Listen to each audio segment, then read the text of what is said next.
আমরা এখন সকাল সকাল চলে এসেছি চা খেতে। তবে এই যে একটা চ্যালেঞ্জ আছে,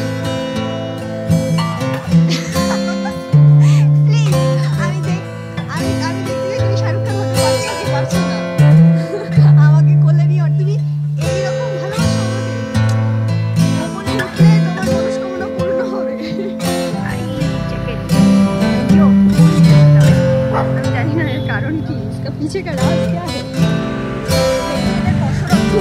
এতটা যে এসেছি সেটা কেমন লাগছে, সার্থক কি না? সবসময় নেগেটিভ কমেন্ট। আজকে আমাদের গ্যাংটক থাকার দ্বিতীয় দিন। আজকে গ্যাংটক থেকে আমরা যাব নর্থ সিকিমের উদ্দেশ্যে। তাই এই ব্লগে তোমাদের সাথে শেয়ার করব কিভাবে আমরা গ্যাংটক থেকে নর্থ সিকিম পৌঁছলাম। তো চলো শেষ পর্যন্ত ভিডিওটা দেখতে থাকো। ভিডিওটি ভালো লাগলে অবশ্যই লাইক ও কমেন্ট করতে ভুলো না। যদি আমার চ্যানেলে তোমরা প্রথম যদি আমার এই ভিডিও দেখো তাহলে অবশ্যই আমার এই চ্যানেলটি সাবস্ক্রাইব করে দিও, এবং যদি তোমরা ফেসবুক থেকে এই ভিডিওটা দেখো তাহলে অবশ্যই ফেসবুক পেজটাকে ফলো করে দিও।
চারজন আমরা সময় মতন পৌঁছে গেলেও বাকি 6 জন সময় মতন পৌঁছয়নি, এবং তাদের জন্যই প্রায় 2 ঘন্টা আমাদের বসে থাকতে হয়েছিল ট্যাক্সি স্ট্যান্ডে, যেটা সবারই একটু বিরক্তির কারণ হয়ে গিয়েছিল।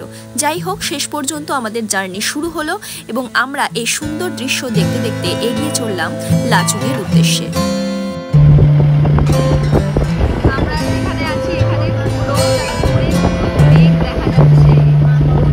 গত বছর গ্যাংটকে গিয়েও নর্থ সিকিম যাওয়ার আর সুযোগ হয়ে ওঠেনি, তাই এবার গ্যাংটক থেকে নর্থ সিকিম যাওয়ার সময় খুব এক্সাইটেড ছিলাম, কারণ সবার কাছে শুনেছি নর্থ সিকিম দারুণ জায়গা।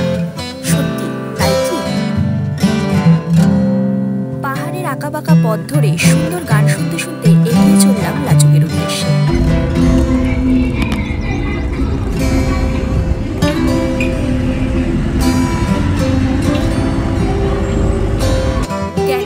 লাচুংয়ের দূরত্ব 115 কিলোমিটার, যেটা যেতে সময় লাগে প্রায় 4.5 ঘন্টা। যদিও আমাদের লেগেছিল তার থেকে অনেক বেশি সময়।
রেখেছে উপর থেকে দেখার জন্য। খুব খারাপ জায়গাটা, সিঁড়িটা খুব খারাপ। একবার উল্টো করে দেখাবো। এই যে কতটা খারাপ ছিল, ওইখান থেকে আসলাম, উঠলাম, এখান থেকে উঠবো, চলে যাই। এখান দিয়ে পার হতে হবে, ও আগে চলে গেছে ওখানে, পার হচ্ছি।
যে হোটেলে থাকতে দেওয়া হয়েছিল সেখানকার রুমগুলো ছিল বেশ বড়, তবে রুমের মধ্যে শুধুমাত্র ছিল একটা খাট, একটা ছোট্ট টেবিল আর একটা ডাস্টবিন। রুমের পাশেই দরজা থেকে বেরিয়ে ব্যালকনি দিয়ে দূরের বাড়িগুলো সুন্দর দেখা যাচ্ছিল, তবে আসলে তার পিছনে কি আছে আমরা রাত্রেবেলা বুঝতেই পারি।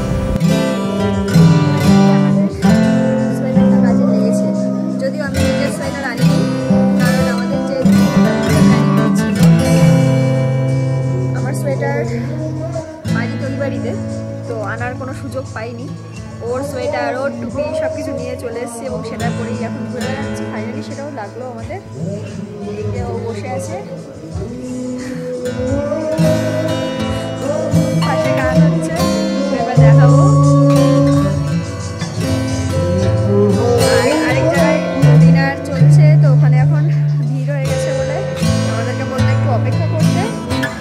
তো আমরা বাইরে দাঁড়িয়ে আছি, এরপরে যাবো ডিনার করতে। দেখা যাক ডিনারে কি আছে, বিশেষ ভালো কিছু এক্সপেক্ট করছি না, যা আছে খেতে হবে।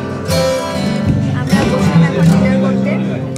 আছে ভাত, ডাল আর সয়াবিনের তরকারি, আলু সয়াবিনের তরকারি আর ডিমের কারি আসছে। ডিমের কারিটা এখন এসে পৌঁছায়নি, তবে ডালটা ভালো লাগে। আমরা যেখানে লাঞ্চ করলাম সেখানেও ডালটাই খেতে ভালো লেগেছিল। দেখা যাক এবার ডিমের কারিটা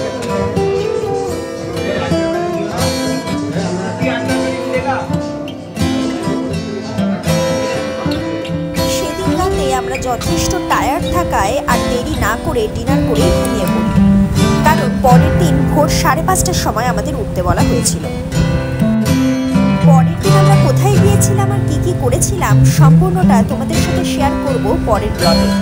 আজকের এই ব্লগটা এই পর্যন্তই, দেখা হচ্ছে আবারও পরের ভিডিওতে। এই ভিডিওটি ভালো লাগলে অবশ্যই লাইক ও কমেন্ট করতে ভুলো না।